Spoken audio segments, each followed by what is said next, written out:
our March 2023 Faulkner. We've got so many books I'm excited to share with you today. So let's get started. The first one is a newer book titled Whose Egg Is That? Now this is by Darren Lundy and illustrated by Kelsey Osei. And here's the little blurb about it. Eggs come in all shapes and sizes. They can tell you a lot about an animal. Look at the hints about each animal and look at the animal's egg. Can you guess which animal laid each egg? And fun fact, all eggs in this book are drawn to actual size. So let's get a sample. Whose egg is that? It is big and heavy. Any guesses? And ostriches. And if you've got a young reader, you can leave it at that. If you've got a kid who's looking for more animal information, it also says, an ostrich is the largest living bird. Its egg is about 6 inches long and can weigh more than 3 pounds. So that is Whose Egg Is That? By Darren Lundy. It is, right now, it's going to be kept on our new bookshelf. But later it will be in our early nonfiction or ENF section. Oh, next book is titled Clovis Keeps His Cool. And that's right, you are looking at a drawing of a bull in a china shop. This book is by Caitlin Aronson and illustrated by Eve Farr. And let me read you the little blurb about it. Clovis has a terrible temper.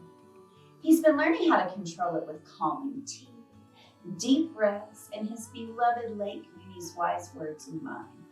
Grace, grace, nothing broke into replace.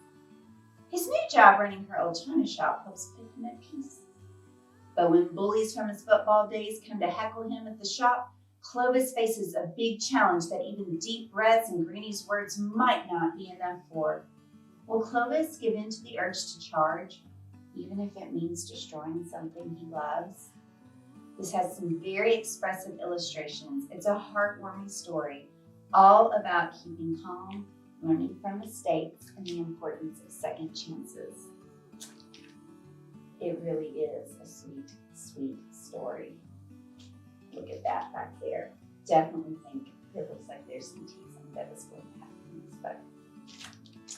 All right, so I believe March, or part of March, is Women's History Month.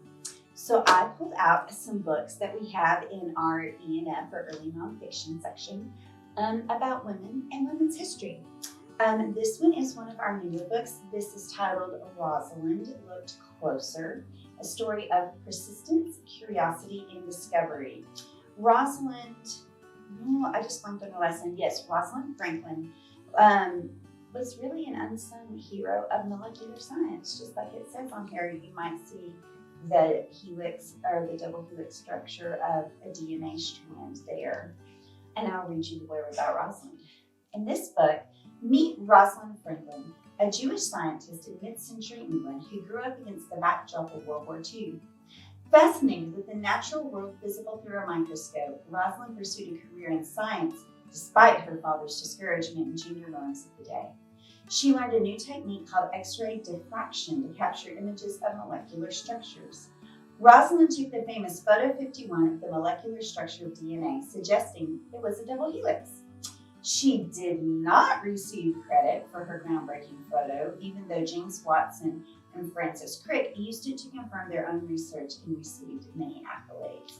So, let's give Miss Rosalind the attention she deserves. If you are interested in that, you can find us on our new bookshelf for a few more months, and then it'll be in our early nonfiction section. This book is the story of Maya Lin, artist, architect of light and lines. And Maya Lin is the very famous architect of the Vietnam Memorial, which you can visit in Washington, D.C. I've never viewed the Vietnam Memorial and not been moved to tears. And the story of Maya Lin is a very, very powerful story. This is one of my favorite books. This is by Jean Walker Harvey and illustrated by Dow I believe. I did not look up how to pronounce the illustrator's last name before this, and I apologize. And let me tell you a little bit about what you can find in this book. You may be familiar with the iconic Vietnam Veterans Memorial, but do you know about the artist-architect who created this landmark? As a child, Maya Lin loved to study the spaces around her. She explored the forest in her backyard, observing living creatures, and used her house as a model to build tiny towns out of paper and scraps. The daughter of a clay artist and a poet, Maya grew up with art and learned to think with her hand as well as her mind. From her first experiments with light and lines to the height of her success nationwide, this is the story of an inspiring American artist. And you can find this Maya Lin title in our ENS section in the 720s. This is Swing Sisters, the story of the International Sweethearts of Rhythm. I really love the bright illustrations in this story by Karen Deans and illustrated by Joe Cepeda. Back in 1909, not far from Jackson, Mississippi, Dr. Lawrence Clifton Jones opened a special place for orphans named Piney Woods Country Life School. Dr. Jones loved music and wanted the children to love it too.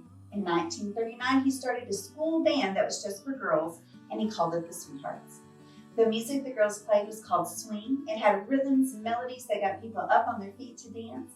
And like all good music, it told stories about how it feels to be alive. After the girls left Piney Woods, the band stayed together and performed around the world.